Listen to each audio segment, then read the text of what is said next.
The first time Julian's mother called me poor at dinner, I lowered my head and pretended I didn't hear. The second time, after Rebirth, I raised my wine glass and let her finish the sentence. Girls like you, Margaret Vale said, smiling across the candlelit table, should be grateful when families like ours invite them in. In my first life, that sentence made my face burn. In this life, it made me hungry, not for the food, for the bill. Because this time, I knew something the Vale family didn't. The company they had been begging for investment from, the one they called their final chance, their strategic rescue, their future partnership, was mine. I founded it.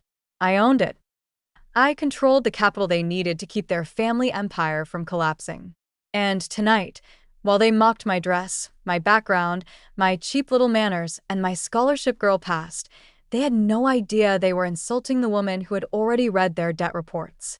Julian sat beside me, handsome and silent, the way he always was when cruelty benefited him. His sister, Isabel, laughed behind her champagne glass. His father, Richard, ordered another bottle of wine worth more than my first semester's rent. And Margaret looked at me like I was a stray animal sitting too close to the silverware. In my first life, I tried to prove I belonged. This time, I let them order everything. The oysters, the caviar, the truffle pasta, the wagyu, the 3 bottles of vintage wine. Then the bill arrived. Richard reached for it with the relaxed arrogance of a man who had not checked his accounts closely enough. The waiter did not hand it to him. He walked directly to me. "Ms. Rowan," he said politely, placing the leather folder beside my hand, "shall we charge this to the Aurelia Holdings corporate account?" The table went silent. Margaret's smile froze. Julian's fingers tightened around his knife. Richard slowly lowered his hand. I opened the folder, glanced at the total, and signed. Then I looked across the table at the family who had spent 2 hours calling me poor. "Consider it due diligence," I said. Chapter 1. The dinner where I used to bleed the restaurant was called Maison Arrive. In my first life, I thought it was the most beautiful place I had ever seen. Crystal chandeliers hung like frozen rain. The walls were cream and gold. The waiters moved silently. The menus had no prices, which terrified me more than any exam I had ever taken. Julian told me not to worry. "My father always pays," he whispered. Then his mother spent the entire night making sure I knew why. Back then, I wore a navy dress I bought on sale and pearl earrings that had belonged to my grandmother. I thought I looked elegant. Margaret looked me up and down and said, "Sweet. Very university formal." Everyone laughed softly. Not loudly. Never loudly. The rich did not need volume to wound. They used tone. In my first life, I sat through every insult. When Isabel asked if I had ever eaten oysters before, I smiled and said no. When Richard joked that Julian had always liked charity projects, I laughed because everyone else did. When Margaret told me, "Marriage into a family like ours requires adjustment," I nodded like she was giving me wisdom instead of warning me I would never be enough. Julian squeezed my hand under the table. Not to defend me, to keep me quiet. Later he told me, "They were testing you. You passed." I believed him. That was how my first life began to rot. After we married, the Vallas discovered I was not just a poor scholarship girl. I had a company, Aurelia Holdings. At the time, it was still private, still quiet, still registered under a structure my grandmother's lawyer helped me build. I founded it after developing hospital logistics software during university. I didn't tell many people because I was young, female, and tired of men asking who really ran it. Julian found out after the wedding. He was stunned for 1 day, proud for 3, then strategic forever. He said his family business was in temporary trouble. He said my capital could help. He said investing in the Vallas would prove I saw us as one family. So I helped. I guaranteed loans.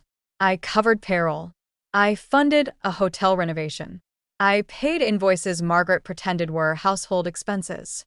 They took my money and still called me lucky. When the Vale Group finally collapsed under hidden debt and fraud, they blamed me. They said I had interfered. They said I pushed aggressive expansion. They said a girl from my background got excited by money She didn't understand. Julian divorced me before the investigations finished. Margaret told society I had been financially unstable from the beginning. By the time I found enough records to fight back, I was already sick from stress, working 18-hour days, living alone, and answering legal letters no one should ever open without someone beside them.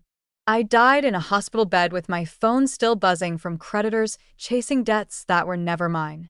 Then I woke up, back at Maisonneuve, back in the navy dress, back beside Julian, back before I had handed them a single dollar. This time, when Margaret looked at my dress and smiled, I smiled back, because the dress was still on sale, but my company was not. Chapter 2. Poor girl at a rich table. Margaret began before the first course. So, Clara, she said, folding her napkin across her lap, Julian tells us you studied on scholarship. Her voice made scholarship sound like infection. I nodded. Yes. How inspiring, Isabel said. I love stories like that. Stories like that. Like Poverty was a documentary she could watch while drinking champagne. Richard chuckled. Hard work builds character. Though, of course, marrying well helps too. Julian shifted beside me. I waited. In my first life, this was where I looked at him, silently begging. He gave the same useless smile now. Dad's joking, he said. Was he? I picked up my water glass. Of course. Margaret studied me. You're very composed. Thank you. I expected you to be more nervous. I was last time, I almost said. Instead, I smiled. I'm comfortable. That bothered her. Good. Margaret liked women who shrank. If they didn't, she considered it poor breeding. The waiter arrived with oysters. Isabel leaned toward me. Have you had these before? Yes. Her eyebrows lifted. That was already different. In my first life, I had said no, and she spent 3 minutes teaching me how to eat oysters like I was a child. This time, I picked one up, loosened it neatly, and ate it without flinching. Isabel's smile tightened. Margaret noticed. So, you're familiar with fine dining? Somewhat. Richard laughed. University cafes must have improved. I looked at him. Not really. He waited for me to explain. I didn't. Silence can be expensive when used correctly. The second course arrived. Caviar. Margaret gestured delicately. Clara, don't feel pressured. It's an acquired taste. I know. Isabel blinked. You've had caviar too? Yes. Julian finally looked at me properly. He knew I came from a modest background. He knew I worked through university. He knew I had never talked about luxury. In my first life, I hid my wealth because he told me his family valued humility. Now I understood. He valued my secrecy because it made me easier to manage. Margaret's eyes sharpened. How unusual. Not really, I said. People from many backgrounds eat many things. Richard laughed again, less comfortably this time. Then he ordered the first bottle of wine. A rare Burgundy. The sommelier presented it like an infant prince. Richard looked at me. You probably won't appreciate this one, Clara. But try a little. I'll do my best. Julian leaned close. Just let them have their fun, he whispered. I turned slightly. Is that what this is? His smile faded. Before he could answer, Margaret raised her glass. To Julian, she said. And to making choices that honor the family. Everyone drank. I lifted my glass too. Not to Julian. To the future invoice. Chapter 3. The company they begged for. Halfway through dinner, Richard started talking business. He always did when he wanted to remind everyone he was important. The market is sentimental right now, he said, slicing into his wagyu. People panic when debt is mentioned. But good families survive cycles. Good families. In my first life, I didn't know the Vale Group was already weeks from default. This time, I knew the exact numbers. The boutique hotel chain was over-leveraged. The commercial leases were bleeding. Their flagship development had unpaid contractors. 2 banks were preparing enforcement options. And Richard had spent 6 months chasing a rescue investment from Aurelia Holdings. My company. He had never met Aurelia's founder. Only my CFO, my legal team, and my acquisition director. Aurelia was not just hospital logistics anymore. After my first software success, we expanded into infrastructure analytics, distressed asset modeling, and healthcare property optimization. Quietly, Profitably. Vale Group wanted our money. They needed it. And tonight, they were insulting me while waiting for my company to save them. That kind of irony deserved dessert. Richard leaned back. We're in discussions with a major holding company, he said. Very selective. Private capital. Not the flashy type. Julian stiffened slightly. He didn't want his family discussing desperation in front of me. Margaret smiled. Richard, don't bore Clara. She probably doesn't follow these things. I placed my fork down. Aurelia Holdings? The silence was immediate. Richard stared at me. Julian turned sharply. Margaret blinked. Isabel lowered her glass. How do you know that name? Richard asked. I dabbed my mouth with the napkin. It's been mentioned in financial news. Not really. Aurelia was famously private. Richard knew that. His eyes narrowed. You read financial news? I read many things. Isabel gave a tiny laugh. Clara is full of surprises tonight. Julian's hand found my knee under the table. A warning. This time, I removed it gently. His fingers curled against empty air. Margaret saw. Her eyes gleamed. So independent, she said. That can be charming when one is young. A woman, she said lightly, especially one entering a family with established traditions, must learn where independence ends and partnership begins. In my first life, I thought she meant compromise. Now I knew she meant obedience. Richard poured more wine. The problem with new money, he said, is that it rarely understands stewardship. Families like ours think in generations. I almost choked. The Vale Group had missed payroll twice. Their generational thinking was currently held together by bridge loans, inflated valuations, and hope. Margaret turned to me again. Clara, do your parents work? Julian muttered. Mother. No, im curiós. My father was a nurse. My mother taught primary school. How respectable, she said. Respectable. Not impressive. Not equal. Respectable, like clean shoes in the servant's entrance. And your family has no business background? I smiled. Not like yours. Richard took that as praise. It was not. Margaret sighed softly. Well, love is mysterious. Julian always did enjoy rescuing things. There it was. The sentence from my first life. The one that made my throat close. This time, I leaned back and let it hang over the table. Then I asked, and what exactly has he rescued me from? No one spoke. Julian's face darkened. Margaret's smile turned brittle. Loneliness, perhaps. I nodded slowly. How generous. Isabel looked between us, sensing danger, but not understanding the shape. The waiter arrived with the next course, saving them. But not for long. Chapter 4. Julian's silence. Julian followed me to the hallway before dessert. He caught my wrist near the powder room entrance. Clara. I looked down at his hand. He let go, but his jaw was tight. What are you doing? Having dinner. Don't play games. I tilted my head. You invited me. My family is trying to get to know you. No. Your family is trying to rank me.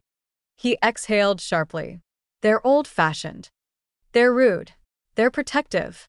Of what? He looked back toward the private dining room. Crystal light spilled through the half-open door. His mother's laughter floated out. Of me, he said. In my first life, that might have sounded sweet. Now it sounded like an admission. They think I'm using you, I said. They don't know you yet. You do. His eyes softened, just slightly. That was Julian's gift. He could become tender the moment anger stopped serving him. I know you're brilliant, he said quietly. I know you're strong. But my family doesn't respond well to being challenged. Then why bring me here? Because I want them to accept you. No, I said. You want me to survive them quietly. His face changed. Clara, don't turn this into something ugly. There it is. What? The instruction underneath every apology. He looked genuinely confused. Maybe he had always been. Maybe people like Julian did not think of silence as control because they had never been the one forced to swallow it. He lowered his voice. Just get through tonight. Please. After dinner, I'll talk to them. In my first life, he said that too. He never did. Not after dinner. Not after the engagement. Not after his mother excluded me from family decisions. Not after they used my money. Not after they blamed me. This time I smiled. Don't worry. I'll get through dinner. Relief crossed his face. He reached for my hand. I let him take it. For now. As we walked back, he whispered, and maybe don't mention Aurelia again. Dad is under pressure. I know. He stopped. What does that mean? I looked at him. It means dessert is coming. He frowned. Poor Julian. He always hated not understanding the room. Chapter 5. The bill by dessert, they had relaxed again. That was the nice thing about arrogant people. They interpreted your silence as defeat. Margaret ordered soufflé. Isabel ordered 3 desserts for the table, then made sure I knew which one was least expensive. Richard ordered another bottle of wine. Julian stopped pretending to be concerned and began discussing wedding venues with his mother. Not asking me. Discussing. The Harbor Club is traditional, Margaret said. Too predictable, Isabel replied. If Julian is marrying outside the usual circles, the wedding should at least look elevated. Outside the usual circles. I dipped my spoon into the chocolate tart. Margaret turned to me. Clara, your guest list will be small, I assume. Why? She blinked. Well, your family situation. My parents are alive. Yes, of course. I only meant, poor people know people too, Margaret. The table froze. Julian whispered, Clara. Margaret's face hardened. I never said poor. No, I said. You only spent 2 hours circling it. Richard placed his glass down. Now. No need for dramatics. I looked at him. Of course. He smiled, satisfied. Then he said the line I had been waiting for. Clara, you must understand. The Vallas have responsibilities. Reputation. Assets. Legacy. We cannot allow someone to enter the family for comfort. Comfort. I looked around the room. The gold walls. The half-empty wine glasses.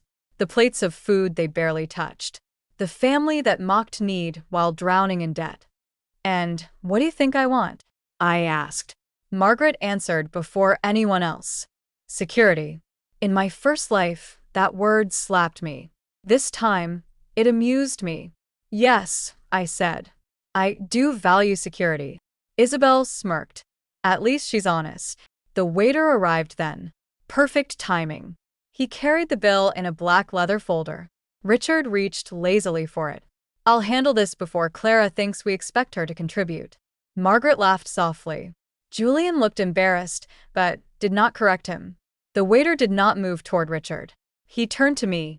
Ms. Rowan, he said, would you prefer the itemized copy emailed to your office as usual? No one breathed. Richard's hand stopped midair. Margaret's smile disappeared. Julian stared at the waiter. My office. I asked mildly. Yes, ma'am. Aurelia Holdings corporate account ending in 1187. The silence became complete. Not polite silence. Ruined silence. I opened the folder. The bill was obscene. They had done their best. Good. I removed a black corporate card from my clutch and placed it inside. The card bore 2 lines in silver. Aurelia Holdings Clara Roban, Fonder Isabelle whispered. No. Richard's face drained. Margaret looked at the card like it had insulted her ancestors. Julian turned slowly toward me. Clara. I signed the receipt, added a generous tip, then handed the folder back to the waiter. Please mark it as due diligence. The waiter nodded. Of course, Ms. Rowan. He left. No one spoke. So I did. Dinner with potential distressed asset sellers is a legitimate business expense.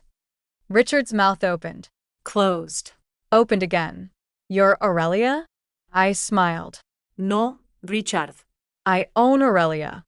Margaret's hand went to her pearls. Isabel looked physically ill. Julian's face had turned white. The bill had arrived. But the debt was only beginning. Chapter 6. Due diligence. Richard recovered first. Men like him always did when money was in the room. Clara, he said, voice suddenly warm, there seems to have been a misunderstanding. I leaned back. Many, apparently. Margaret reached across the table. My dear, why didn't you say something? My dear. That was new. In my first life, she did not call me dear until after my first wire transfer cleared. This time, the word crawled across the table and died before reaching me. You didn't ask. Margaret laughed softly. Nonsense. We asked about your family, your education, my worth. Her mouth tightened. Julian finally spoke. You should have told me. I turned to him.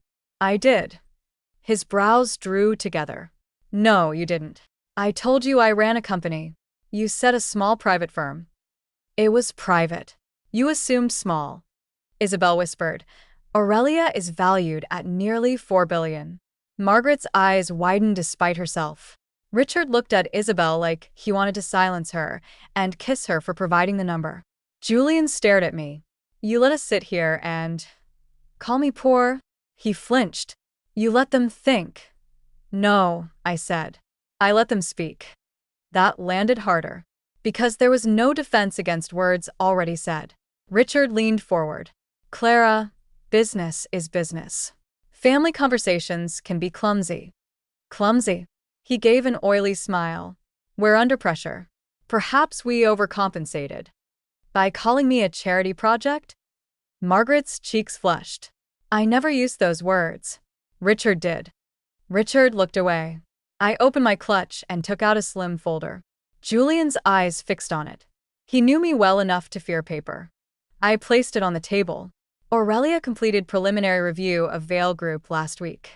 Richard's face shifted from embarrassment to fear. Good. Your debt exposure is worse than disclosed, I said. Your hotel renovation liabilities are understated. Your commercial lease projections are inflated. Your payroll reserves are inadequate. Your family office has been covering operational losses with short-term instruments that mature in 43 days. Isabel whispered, Dad. Richard snapped, quiet. Margaret looked at him. Richard? He ignored her. His eyes stayed on me. You had no right to access that. You submitted the documents to Aurelia. To the investment team. My investment team. The words settled over the table. Meaning. For the first time, the Vallas understood the difference between old money and actual money. One was a story. The other signed the bill. Julian's voice was low. Were you ever going to tell me? Before or after your mother finished deciding whether I knew which fork to use? His jaw clenched. I'm your fiancé. No, I said. Silence. His face froze. I reached for my ring. In my first life, removing it felt like tearing skin. This time, it slid off easily. I placed it beside my untouched wine glass. You were my fiancé. Margaret gasped. Clara, don't be rash. I looked at her. Margaret, you spent the evening explaining that I didn't belong in your family. I'm agreeing with you. Her mouth opened. No sound came. Richard's voice cracked. And the investment? I almost smiled. There it was. Not the engagement. Not his son. Not even pride. The money. I took the folder back. Aurelia will not proceed. Richard stood so quickly his chair scraped. You can't make that decision based on dinner. No, I said calmly. I made it based on your numbers. Dinner only confirmed management culture. Isabel stared at the table. Margaret looked as if she had aged 10 years. Julian reached for me. Clara, please. Let's talk privately. In my first life, private conversations were where he trained me to forgive public humiliation. This time, I stood. No. He stood too. People in nearby tables glanced over. Good. Let them. Clara, he whispered, don't humiliate me. I looked at him for a long moment, then said, you sat beside me while they did it. His hand fell. I picked up my clutch. Thank you for dinner, I said. My company will keep the receipt. Chapter 7. The family learns the price of a free meal they called before I reached the car. Richard first. Then Julian. Then Margaret. Then Julian again. I turned my phone off. In my first life, I answered every call. I explained. Defended. Apologized for being hurt. This time, I watched the city lights blur past the car window and let silence work for me. My CFO, Mara Chun, sat beside me. She had waited in the restaurant lounge the entire time. "How was dinner?" she asked. "Expensive." "Useful?" "Extremely." I handed her the signed receipt copy. She glanced at it. $38,000? They ordered emotionally. Mara's mouth twitched. "And the investment?" Dead. Good. "Their books are a crime scene wearing cufflinks." I leaned my head back. For the first time all night, exhaustion moved through me. Not weakness. Aftershock. Even when you know people are cruel, hearing it again still bruises. Mara saw my face and softened. "You okay?" I looked out at the rain beginning to streak the glass. I thought I would enjoy it more. Revenge. Yes. She considered that. Revenge is like surgery. Satisfying when necessary, but still messy. I laughed quietly. The next morning, Aurelia sent formal notice withdrawing from Vale Group negotiations. Clean language. No emotion. After review, Aurelia Holdings has determined it will not proceed with strategic investment, acquisition, or debt participation discussions with Vale Group at this time. At this time, lawyers loved phrases that sounded temporary and meant never. By noon, Vale Group's bridge lender requested updated collateral. By evening, 2 contractors filed payment claims. By the next week, rumors spread that the Vala's rescue deal had collapsed. Margaret tried to fix the social story. She told people I had deceived them, that I hid my background to test them, that I was unstable, vindictive, arrogant, a gold digger pretending to be poor, that one was almost art.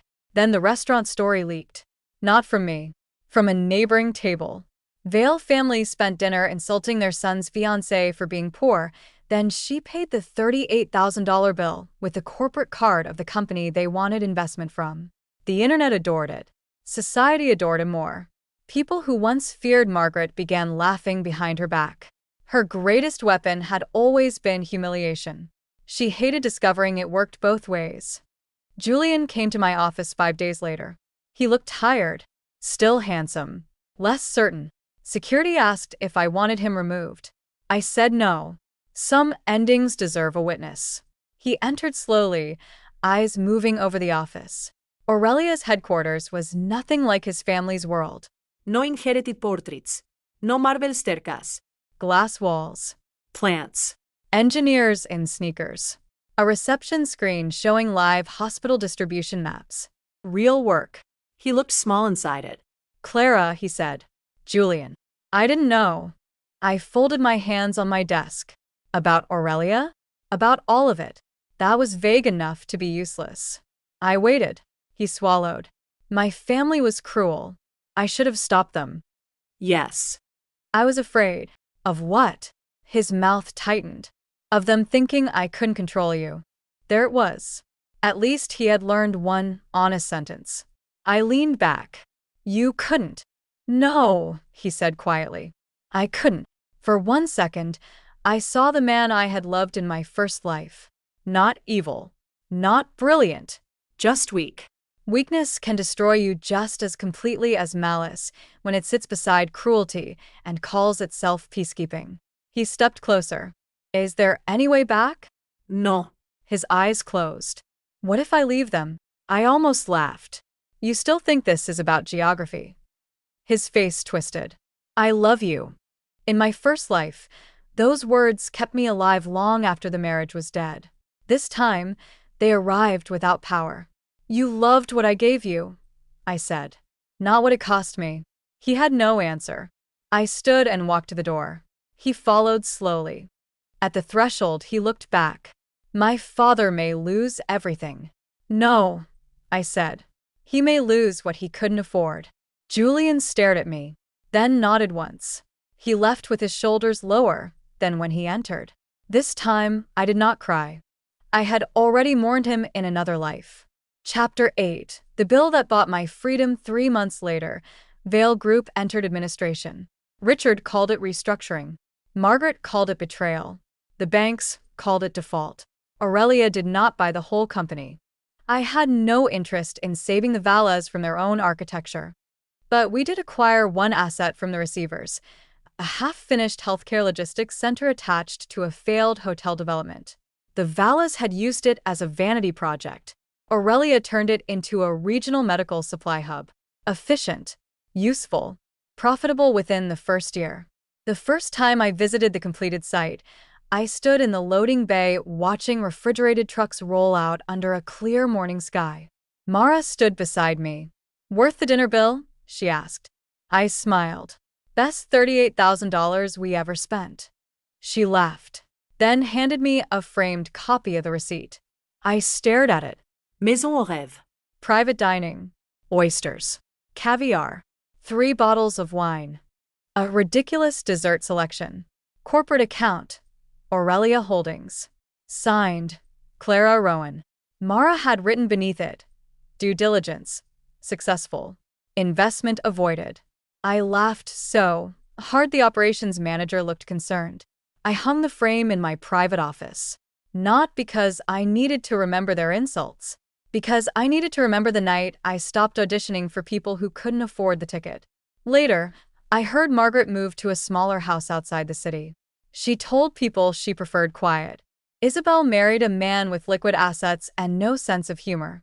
Richard gave interviews about market conditions and never once mentioned financial mismanagement. Julian disappeared from society pages for almost a year. Then he sent one letter. Handwritten. Careful.